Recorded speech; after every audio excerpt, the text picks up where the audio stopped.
আনিস আর একজন সালাউদ্দিন, সারা বাংলাদেশে ঘুরে ঘুরে আপনার বদলি বাণিজ্য, টেন্ডার বাণিজ্য, চোরের মালামাল কিনা, তারপর হচ্ছে আপনার মানে যত দুর্নীতি আছে, যদি কেউ তাদের সিন্ডিকেটের কবলে টাকা পয়সা না দেয় তাকে বারবার বদলি করা হয়।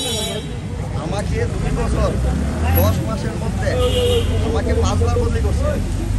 আমাকে 2 বছর 10 মাসের মধ্যে 5 বার বদলি করেছে। এই আবেদনটা আমি মহাপরিচালক মহোদয়কে দিয়েছি বিবেচনা করার জন্য, পুনর্বিবেচনা করার জন্য। উনি বিবেচনা করে নাই। পরবর্তীতে আমি সেবা সুরক্ষা সচিব, সিনিয়র সচিবের বরাবর আমি দিয়েছি। উনি আমার মুখে রিকমেন্ড করেছে, 5 বার বদলি করেছে, এই জন্য অন্যায় মনে করেছে, উনি রিকোয়েস্ট করেছে।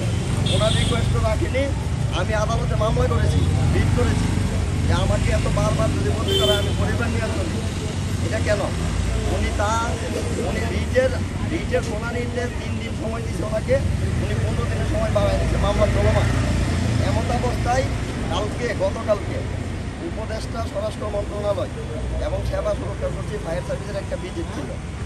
এই ভিজিটে হান্নান, আমি, আমাদের 3 জনের নেতৃত্বে এবং আরও লোক আছে, আমরা একটা শান্তিপূর্ণ ভিজিট পদত্যাগ দাবি করার একটা পদক্ষেপ নিয়েছিলাম। আমাদের সাথে প্রায় অনেক লোক যোগদান করতেছিল। তখন আমাদেরকে ফায়ার সার্ভিস থেকে আশ্বস্ত করে যে আপনাদের সকল কিছু আপনারা এই করেন, আমরা করব।